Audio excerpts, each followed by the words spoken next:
Here's the exact text rewritten with no additions or changes. Number 12. Phantom vibration syndrome. You're sitting in a coffee shop, or maybe you're in a meeting you'd rather not be in, and you feel it, a little buzz, a phantom tickle in your pocket. You immediately reach for your phone, pull it out, and nothing. No message, no notification, no one trying to reach you. You've just experienced a phantom vibration. It's your brain being a drama queen. For a society glued to their phones, this isn't just a random occurrence. It's a full-blown neurological glitch. Your brain has become so accustomed to the tactile sensation of a buzzing phone that it starts anticipating it. It's like a Pavlovian response, but instead of salivating at a bell, you're hallucinating a text message. Your nervous system is basically on a hair trigger, constantly misinterpreting random muscle twitch, the rustle of your clothes, or even the subtle thump of your own heartbeat as the one thing you're wired to react to, a digital alert.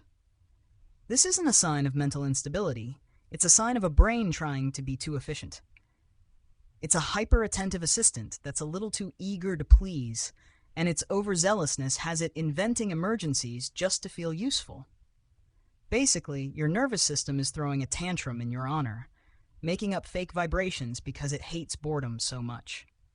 Number 11. The Tetris effect. Have you ever spent hours playing a video game, then closed your eyes and saw the shapes, the characters, or the landscapes of that game playing on the backs of your eyelids? Or maybe you were writing code all day, and when you finally stopped, you saw lines of code floating in the air. This bizarre phenomenon, where your brain continues to process information from a repetitive task even after you've stopped, is called the Tetris effect. It's not just for gamers. It can happen with any intense, repetitive activity, from arranging dishes in the dishwasher to editing videos. It happens because your brain is trying to be a good little housekeeper. When you spend a long time on a single task, you form new neural pathways. Even after the task is over, those pathways are still active, like a highway with no cars. Your brain, in its infinite wisdom, keeps trying to find a use for them, so it starts feeding you images and sensations from that task. It's essentially a cognitive ghost, an echo of a task that was so consuming your brain hasn't quite let it go yet. It's like your subconscious is still working its shift, even though the conscious part of you has already clocked out.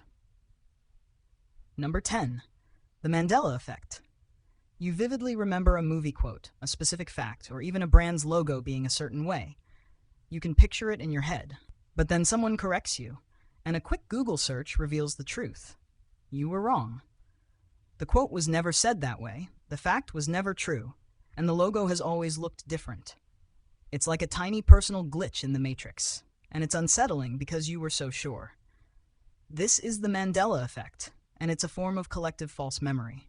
It gets its name from a large group of people mistakenly remembering that Nelson Mandela died in prison. The psychology behind this isn't some conspiracy theory involving parallel universes. It's actually a fascinating look at how our brains process and store information. Your memory isn't a perfect recording device. It's more like a Wikipedia page that anyone can edit, including your own brain. Over time, your brain fills in the gaps with plausible information, or it gets influenced by misremembered details from other people. It's a social contagion of memory. The fact that so many people can misremember the same thing just shows that we're all running on a similar, slightly flawed operating system. Your brain isn't maliciously lying to you. It's just trying to create a coherent narrative. And sometimes it takes a few creative liberties. Here's the exact text rewritten with no additions or changes. Number 9. Exploding head syndrome. Imagine you're just about to drift off to sleep. You're in that peaceful, liminal state between awake and asleep. Then, out of nowhere, you hear a massive, deafening bang, a crash, or a loud explosion inside your head. It feels real, it sounds real, and it's terrifying enough to jolt you fully awake, your heart pounding. You look around the room, but there's no source. The sound was just in your head. This terrifying but harmless sleep disorder is called exploding head syndrome. Despite the dramatic name, it's not a hallucination or a sign of an aneurysm. It's believed to be caused by a kind of neurological misfire. As your brain transitions from being awake to asleep, it normally starts to shut down the parts responsible for movement, sight, and sound in an orderly fashion. But with exploding head syndrome, the auditory neurons, the ones responsible for hearing, fire all at once, creating a massive sound wave in your brain. It's like your brain's sound system short-circuited right before it was supposed to go to sleep. It's a perfectly normal but completely terrifying glitch that reminds you just how many complex systems have to work perfectly for you to get a good night's rest. Number 8. The Baader-Meinhof phenomenon. Have you ever learned a new word, a new fact, or bought a new car and suddenly you start seeing it everywhere? The word appears in a book you're reading, the fact pops up in a documentary, and you start noticing that same car model on every street corner. It feels like the universe is playing a trick on you, like the thing you just learned has suddenly become disproportionately common. This isn't a cosmic coincidence. It's a cognitive bias called the Baader-Meinhof phenomenon, also known as frequency illusion. It happens for two main reasons. First, your brain's attentional filter gets a fresh update. Your brain is constantly bombarded with information, so it has to filter most of it out. When you learn something new and interesting, your brain tags it as important and starts actively looking for it. Second, it's a confirmation bias. Your brain is now actively confirming what you just learned, making you think it's happening more frequently than it actually is. In reality, that word, fact, or car was always there. You just weren't paying attention. The phenomenon is a perfect example of your brain showing off its incredible filtering power and its equally incredible ability to make you think you're in a real-life version of The Truman Show. Number 7. Déjà vu. We've all had it.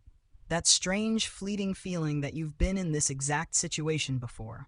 The same conversation, the same place, the same feeling. You try to remember the past event, but it's like a phantom limb. The memory is there, but you can't quite grasp it. It's a completely normal, yet totally bizarre brain glitch called déjà vu, which is French for already seen. The leading theory is that it's a momentary hiccup in your brain's temporal lobes, which are responsible for memory and recall. Your brain tries to process a new experience, but for a split second, it misfires and categorizes it as an old memory instead. Another theory suggests that it's a form of split perception. You might have glanced at a scene subconsciously, and when you consciously look at it a few seconds later, your brain registers it as a past memory. So it's not a premonition or a sign that you're living a past life. It's just your brain getting its wires crossed for a millisecond. It's a weird, harmless little misfire that reminds you that your brain is just a biological computer, and sometimes it gets a little buggy. Number 6. The feeling of being watched. You're walking alone in a quiet, empty hallway, or maybe you're in a big, deserted warehouse. You're completely alone, but a prickle on the back of your neck tells you otherwise. You glance around, and there's nothing there, but the feeling persists. It's an ancient, primal feeling that your brain hasn't quite let go of. Our ancestors lived in a world where being watched by a predator was a very real, very dangerous possibility. So our brains evolved to be hypervigilant and to detect the subtlest cues of surveillance. That prickle on the back of your neck is your brain's old-school threat detection system kicking in. It's so sensitive that it can be triggered by a gust of wind, a sudden change in temperature, or even a fleeting shadow. It's a better safe than sorry protocol on steroids. It's your ancient instincts telling you to run, even when you know there's no reason to. It's a good reminder that the most terrifying things in life aren't the monsters in the dark, but the ones your own brain creates. Here's the exact text rewritten with no additions or changes. Number 5. The phantom ringing. You're scrolling through TikTok, or maybe you're in a quiet room and you hear it, a high-pitched, faint ringing sound. You tilt your head, wondering where it's coming from, but it's nowhere. It's just there, an annoying little hum inside your ears. This isn't just a sign that you need to turn down your headphones. It's a mild form of tinnitus, and it's a perfectly normal glitch in your brain. Tinnitus isn't a sound you hear from the outside world. It's a sound your brain is generating all on its own. When your brain doesn't get enough sensory input, it starts to fill in the gaps. It's like a radio station that's not getting a signal, so it just plays static. This phantom ringing is your brain's way of keeping your auditory system active, a kind of internal, "I'm still here" signal. For most people, It's a minor annoyance, a whisper that only happens in quiet moments. But it's a profound reminder that what you hear isn't just what hits your eardrums. It's a story your brain is constantly telling you. A story that sometimes includes a little bit of static. Number 4. The hypnic jerk. You've probably had this happen. You're just about to fall asleep, and suddenly you feel like you're falling off a cliff or tripping over an unseen object, and your entire body lurches violently. You wake up with a jolt, your heart pounding, your muscles tense, and you're momentarily convinced you just cheated death. This bizarre involuntary twitch is called a hypnic jerk, and it's a perfectly normal but terrifying part of falling asleep. Scientists aren't 100% sure why it happens, but the most popular theory is that it's a neurological misfire. As you fall asleep, your brain starts shutting down your nervous system, a process called sleep paralysis. But sometimes a part of your brain gets a little too eager and misinterprets the relaxed state of your body as a sign that you're falling. So it sends out a panicked electrical signal to your muscles to wake up and catch yourself. It's an evolutionary leftover, a primal instinct from our ancient ancestors who had to sleep in trees and whose brains were constantly on alert for a real fall. It's a good reminder that even when you're sleeping, your brain is still working overtime to keep you safe from dangers that no longer exist. Number 3. Misophonia. Imagine you're having dinner with a friend, and they're chewing their food with their mouth open.